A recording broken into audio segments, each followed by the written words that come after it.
Hi there BookTube, it's Eleanor here and it's time for my weekly wrap up. This week I have read three things, three books. One was for the Emoji-a-thon and all three fit into the shelf slam topic of this month, which is new to you authors.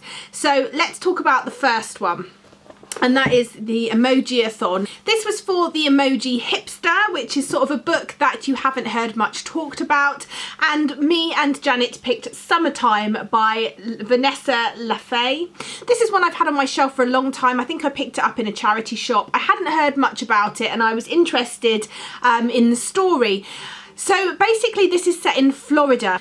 In 1935, we're following a group of people in the Bay Area. There's massive racial tension in the area. There is a number of men that have gone to fight in the war and have come back and found that actually life is not as good as it was for them in the army. In the army, they were all equal, no matter what the colour of their skin. They were treated with respect, and a lot of the men have come back to this town, and the black men have been treated appallingly, have not received any benefits from going to war and the state pension or whatever it was they were meant to get when they came back. And so many of them are struggling, are protesting, are getting killed because of protesting, and are ending up doing menial work and building roads and working in sort of teams for the army. So in this town we have one such group. So we're following one of our characters there, who is a man that grew up in this town of Heron Bay and has come back to work, but has a few sort of demons in his past, and there is a lot of sort of family tension there. We're also following a couple of other characters from the town, and really just about their lives, about how they came to be the way they are, about the struggles that they've gone through. And it's all in this big build up to the 4th of July and to this massive hurricane that took place. And I believe this is a real hurricane that actually happened, and you can sense the tension as you're reading this. You can sense the tension in all areas coming on as this sort of storm is approaching, and as the storm approaches everything comes to a head. Lives are lost, and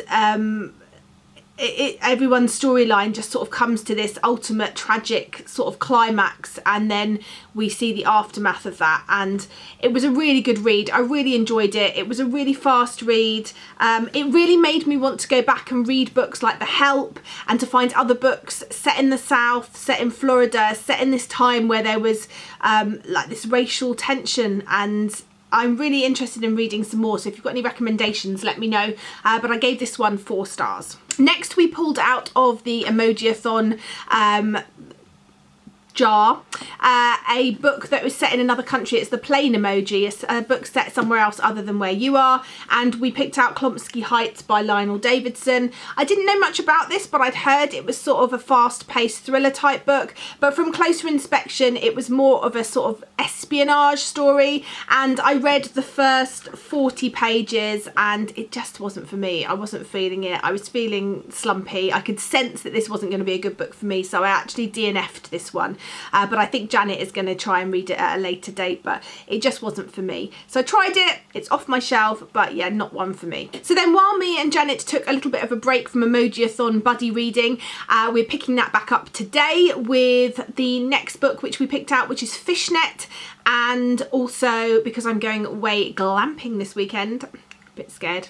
I'm not a camper, so it should be interesting. Glamping sounds much more up my road, so we'll see how we get on. But so we picked out 2, so we're taking Fishnet and Romy Futch, so those are the next 2.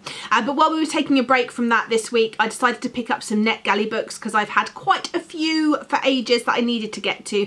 And the first one that I picked up was When Dimple Met Rishi, and this is by Sandhya Menon. So this is a YA contemporary love story. I really enjoyed it though. We've got Dimple. She comes from an Indian family and she's really interested in web development. That's her thing, that's her jam, you know, that's always what she's hung on to when she's felt slightly out of place culturally, not really knowing where she stands. She's always held on to this want to become a web developer and this belief in herself that girls can do anything. And anybody can do anything, no matter what culture they're from. She's resisted her parents' advances, especially her mother, to try and get her to wear makeup and do her hair nice and find a nice boy. And the only reason her parents have agreed to send her to Stanford now that she's graduated is in the hope that she'll meet this ideal Indian husband. And she's taken that because she doesn't care. She just wants to go to college. She wants to get out. She wants to make her way in the web developing world.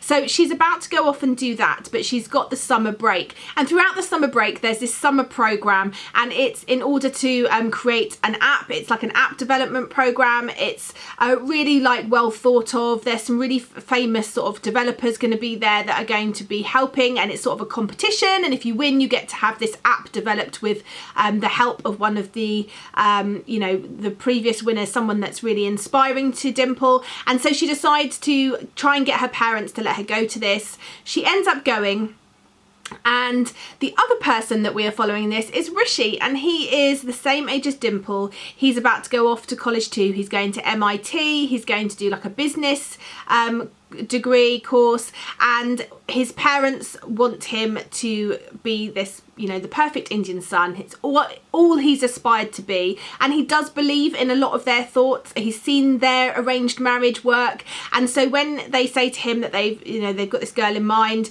they want him to go and meet her and etc., he decides to go.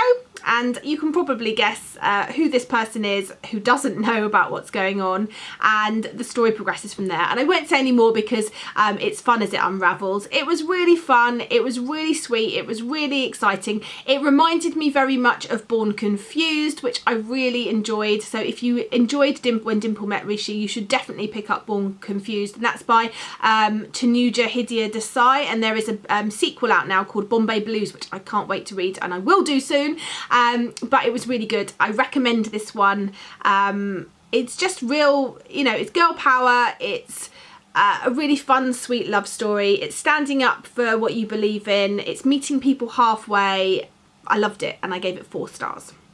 And then the second book that I picked up off NetGalley is called Sugar, and this is by Deirdre Riordan Hall. I picked this up off NetGalley quite a long time ago, and this is the first time that I've ever experienced what people say about triggers. Now, I didn't consider myself having triggers.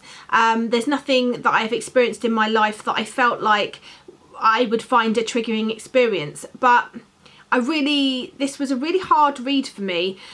Our main character, Sugar, or Mercy, but she's always been known as Sugar, lives in a house with a mother who is confined to her bed with severe diabetes and who is morbidly obese and can't get out of bed. So she is carer for her mother. She has her brother there who is both verbally and physically abusive to her, and just generally not a nice person.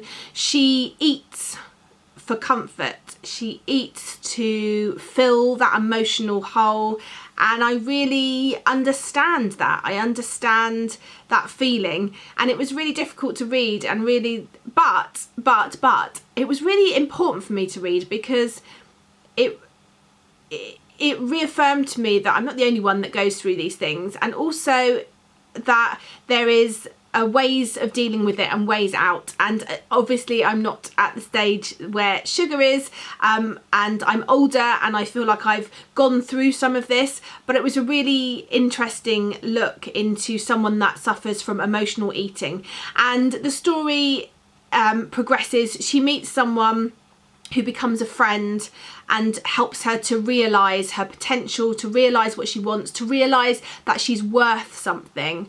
And it was really good. It was really impactful. It didn't go the way I thought it was going to go, which was along the lines of a really sweet love story at the end. It was perfect the way it was. I really liked it. I really liked the writing style. I felt emotions there.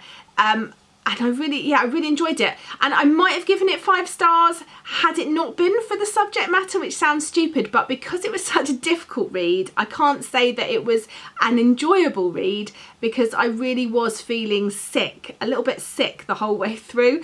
But I really enjoyed it. It's definitely worth picking up if you're interested in what I've said about the story. And I gave it 4 stars.